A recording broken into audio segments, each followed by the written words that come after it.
Well, let's take a look at some of the top stories. Ukrainian President Volodymyr Zelenskyy once again emphasizes on a meeting where he says his Russian counterpart says he will meet Vladimir Putin anywhere except Moscow. Meanwhile, Russia responds by naming Istanbul as preferred venue for potential talks.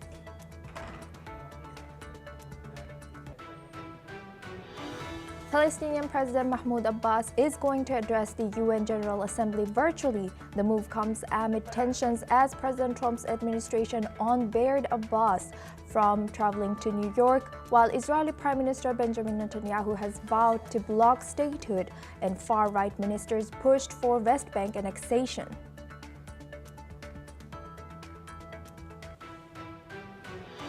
Germany has said that it is open to an EU plan to free up to $235 billion in frozen Russian assets to support Ukraine, after reports by Politico has said the funds would be replaced with EU-backed bonds.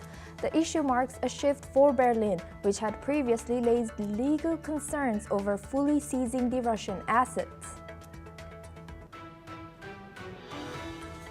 EU climate chief Wopke Hoekstra has criticized China's new climate targets, calling its plan to cut 7 to 10% of economy-wide emissions by 2035 disappointing and insufficient to meet global goals. The EU further warned that China's immense pollution footprint makes achieving worldwide climate targets far more challenging.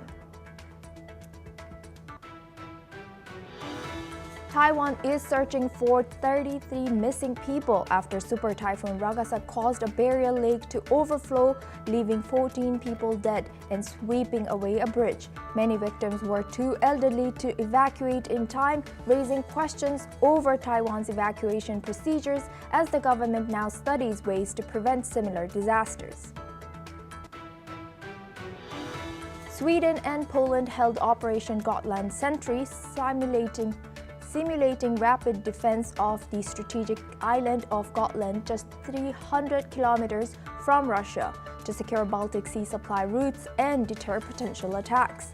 While military chiefs have stressed the island's crucial role in NATO defense plans and regional security.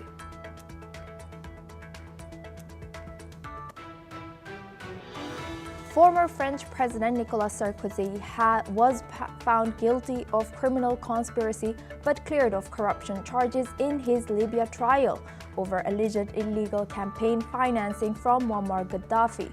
Prosecutors had sought a 7-year sentence, but the Paris court acquitted him on other counts, while Sarkozy insists this case is politically motivated. Ukrainian President Volodymyr Zelenskyy said that he is ready to step down after the war with Russia ends, declaring his priority is to finish the war. President further emphasized that his focus is ending the conflict, not seeking another term in office.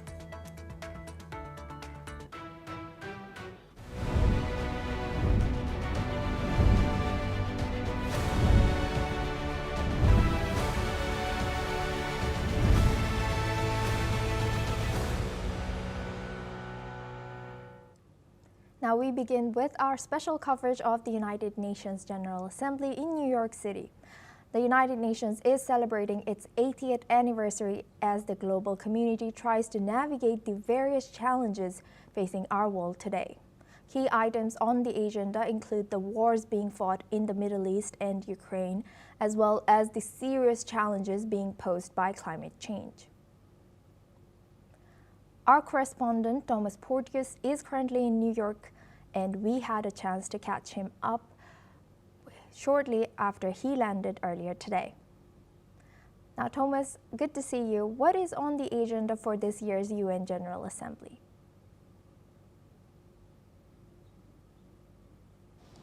Well, yes. Of course, we have landed, and now it is the third day here in New York, where over 150 leaders are expected to gather in this building right in front of me.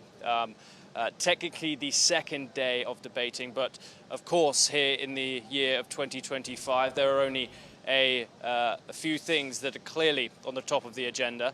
The first being the ongoing war in Gaza, a very visceral conflict in the Middle East, which has led to traditional Israeli allies recognizing a Palestinian state just on Monday. The likes of the United Kingdom, France and Belgium, all of which called a session on Monday and did exactly that, formally recognize the state of Palestine, much to the dismay of Israeli Prime Minister Benjamin Netanyahu, who vocally expressed discontent at the decision. There are expected to be calls from around the world, many of which call this war a genocide. The UN has not called it that yet, but we will of course hear a lot of heads of state address this crisis which is going on in the Middle East, and of course the UN's decision on how it will act on it moving forward. The second of which is the ongoing war in Ukraine. Russia's war has been going on since 2022 and still to no peace. President Donald Trump said that he would end the war in a single day.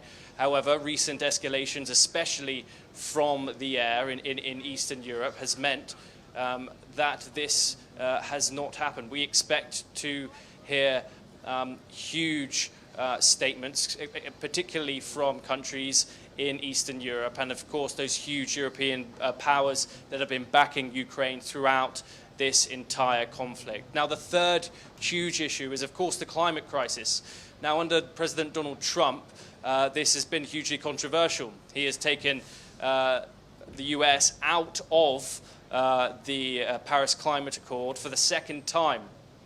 And so countries who are most affected by climate change will surely be voicing their opinion on how to meet those targets and move forward green energy with such a loud voice like the United States being so strongly opposed to those green energy goals.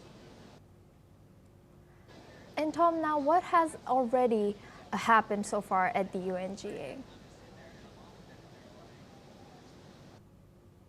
So, as we have said, there has been many Western countries that have now recognized the state of Palestine in front of the United Nations. That happened on Monday, and which led onto Tuesday's session, which of course had Donald Trump seething, seemingly, in front of that podium in front of the United Nations General Assembly. A hugely controversial speech which Donald Trump delivered, several questionable remarks. One, and the first one of which was noticeable, was that he slammed the institution he was delivering his speech to in a huge way. He questioned the point of the institution he was delivering his speech to, claiming to have stopped 7 wars himself, including that of India, Pakistan, Thailand, Cambodia, and other wars that some people would merely describe as skirmishes. Moving on, he also, of course, called climate change the biggest con of our time, a hugely scientifically proven fact.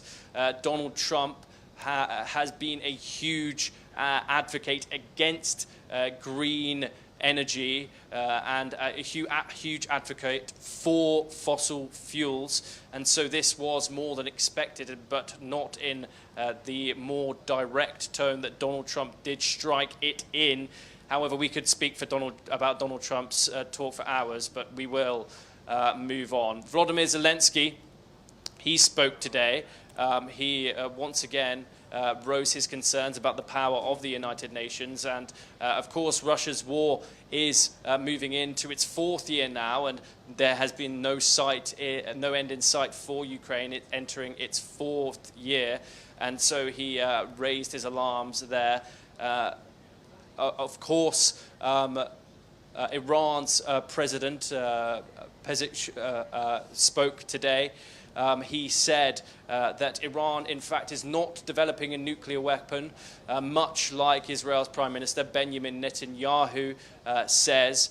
There has been much controversy and, of course, a war over Iran's nuclear program. And so in order for Pezeshkian to get that stand and say that in front of all these world leaders, in fact, was a significant time for that to be delivered.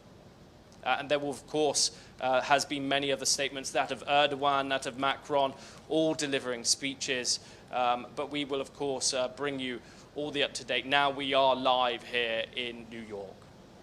Thank you very much, Thomas, for sharing that insight. Now we move on. Ukrainian President Volodymyr Zelenskyy has reiterated his plan to quit Ukraine's highest office once the war is over, and he has also stated that he may call for elections to be held if an extended ceasefire lasting 3 to 6 months is agreed upon.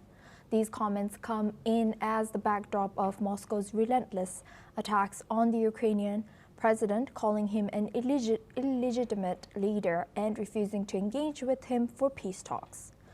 The comments also raise speculation on the future of the conflict and have sparked intense discussion across social media about the President Zelenskyy's motivations.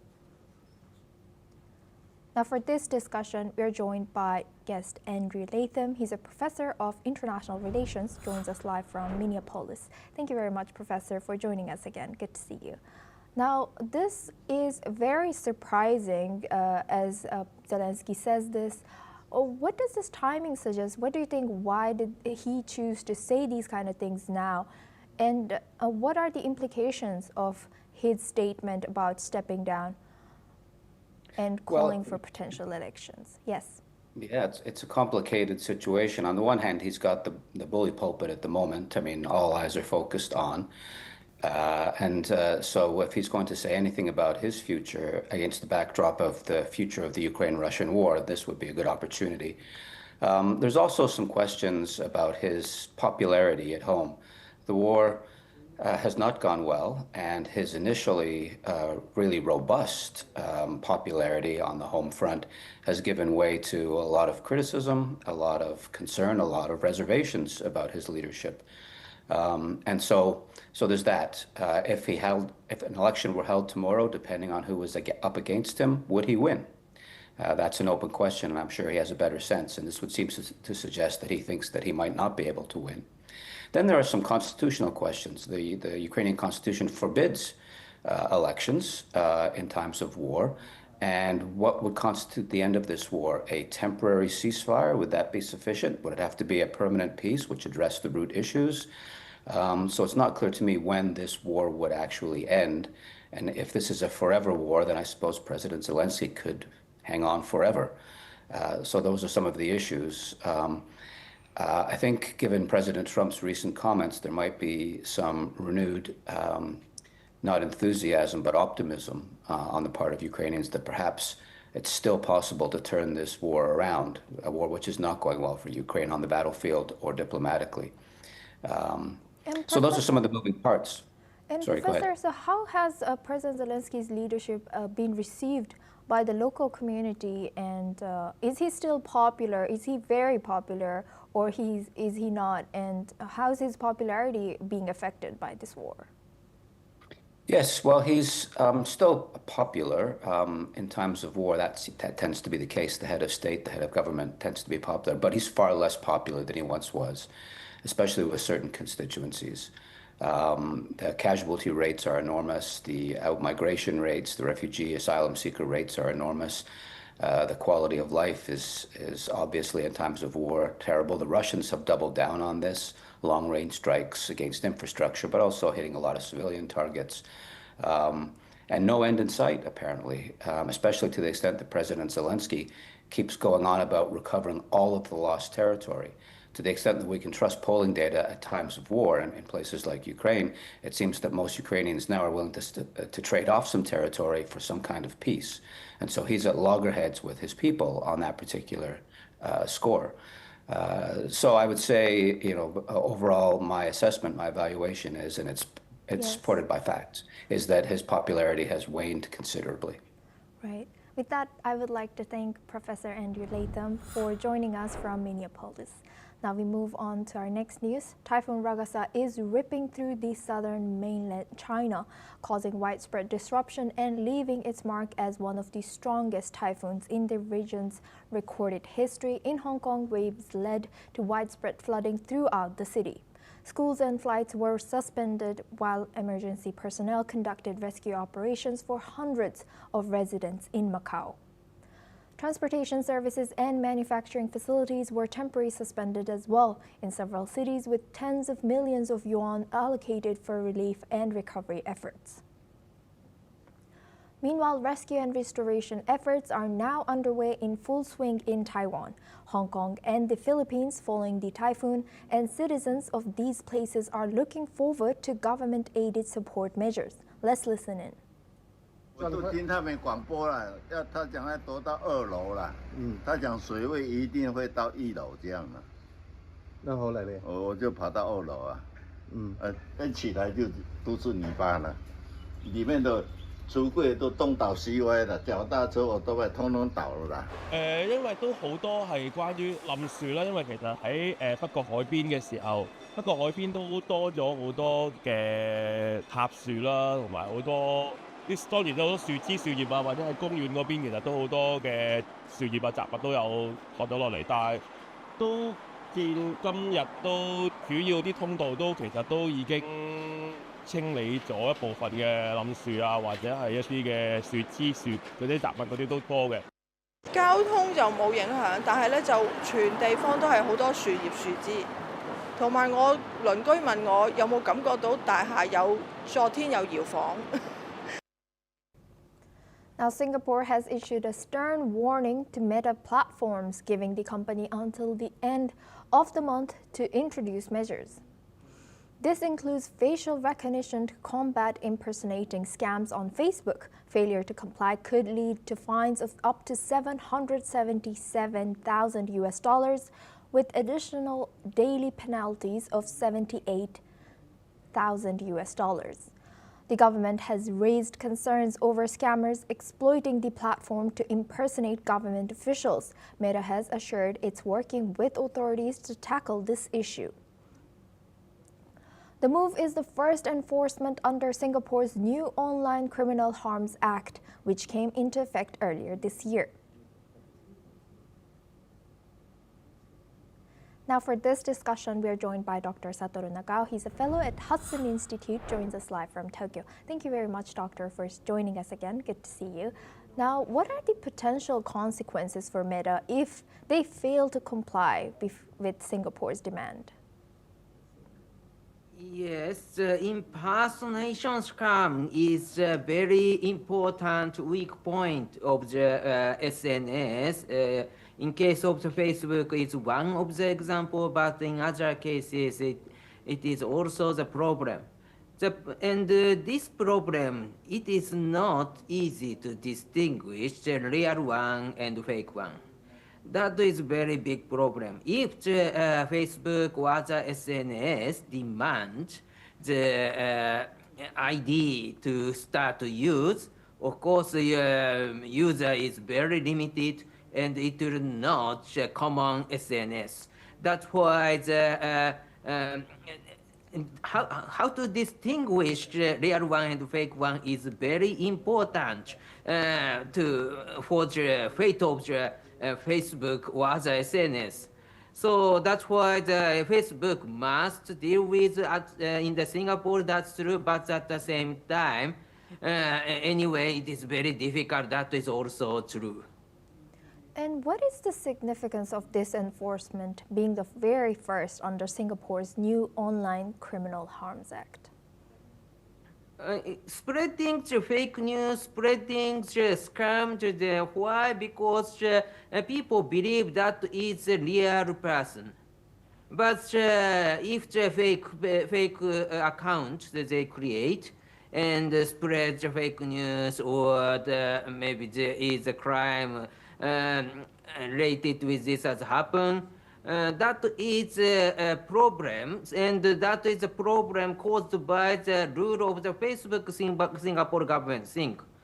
But view from the Facebook side, how to distinguish the real one and fake one, very difficult, I also think. So that's why this is very difficult. If Singapore succeeded to persuade Facebook to do something, and if Facebook, Meta of the Facebook company, Meta to find a very good way to distinguish the fake and real one, of course it will spread to the world, I think. But at the same time, anyway, this problem is very difficult to solve, I guess. And Dr. Sutter, as you've also mentioned that other countries might follow. Just yesterday, EU was questioning Google and two other big tech companies about such. So how might other countries respond to similar online security concerns? Do you think other countries will follow this? Yes, because SNS-related crime, SNS-related scam, these are the new crime. So that's why the view from the governmental side, this is not their responsibility, and they cannot find how to deal with. So that is the reason they asked the SNS company to take charge. But view from the SNS company side, how to limit the user is very tough choices because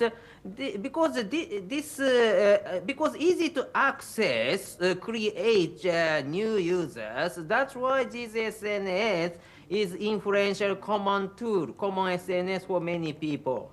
But if they limit the users by, for example, the ID is needed, more tough identification is needed, in this case, this essence will not spread as a common tool, and instead of this SNS, other SNS will cover as a common tool. So that's why there is a competition, and how to limit the user is very difficult, very tough for the SNS companies.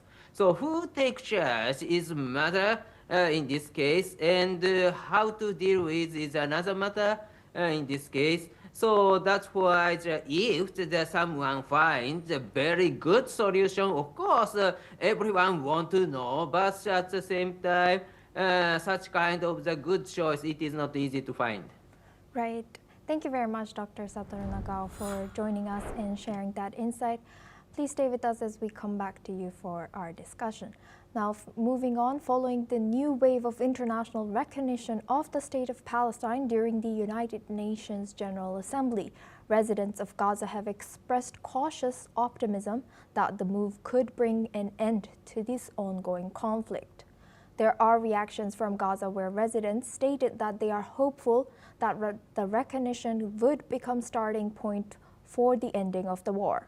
Western powers' recognition of the Palestinian state is significant, as they have constantly supported Israel in the past. However, the continued expansion of Israeli offensive in Gaza has caused the shift and resulted in the recognition of State of Palestine.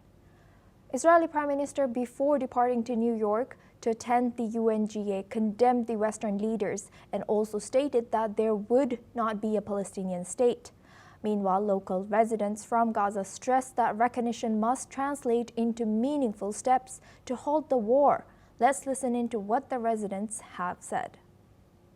ربما يكون هذا الاعتراف بداية لنهاية هذه الحرب، نهاية هذه المأساة على الشعب الفلسطيني وخاصة قطاع غزة. نتمنى أن يكون هناك عدة دول أخرى تحت حدو مثل هذه الدول كبريطانيا وفرنسا من أجل الاعتراف بدولة فلسطين والعمل في الأساس على إنهاء الحرب. إن الاعتراف هذا يكون لصالحنا إحنا الشعب نفسه، تنتهي الحرب ونعيش حياتنا زي ما كنا قبل وتنتهي على خير وسلام إن شاء الله.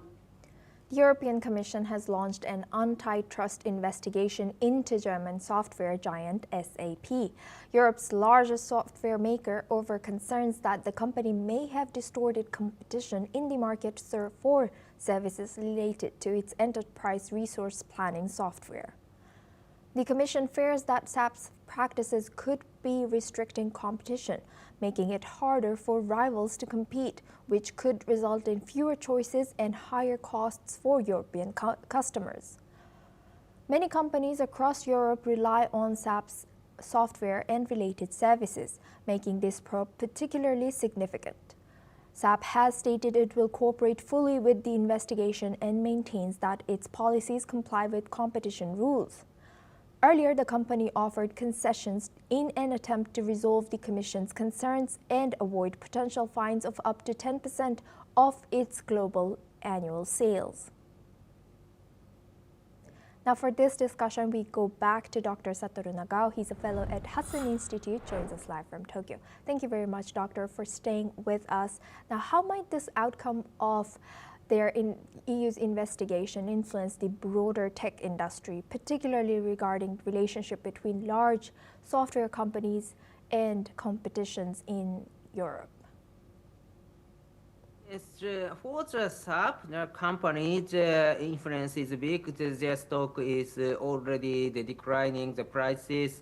But at the same time, in this policy of the EU is a little bit controversial in this case, because this SAP is, yes, the world number 4 level software company after the Microsoft, Oracle, IBM. So SAP is very important. So view from the EU's rule in the European market, this SAP is too big and do not create ideal competitive situation. So that's why they are they are under investigation of the EU because they nearly dominate the markets, EU think.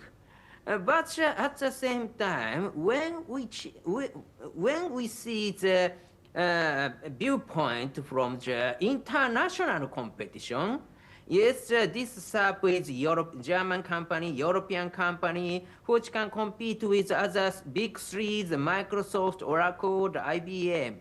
So that's why this is very big, important big company to compete with the big company of the other countries. So that's why the view from the international competition or global competition, the SAP is precious for Europe. So which side is better in this case of the rule of EU? EU need to decide. Promoting the competition inside of the EU market is, of course, ideal situation to create more good company, new company. That is true. Promoting competition inside of EU, but at the same time, trade with other outside of the EU, the trade with other country is also needed. In this case, a big company in Europe is the power of the Europe. So between these two, the EU need to decide what policy is proper. That is a little bit controversial point of this issue. Right. With that, I would like to thank Dr. Satoru Nagao for joining us and sharing that insight throughout our news. This is all we have time for. We will continue to bring you more news updates from around the world.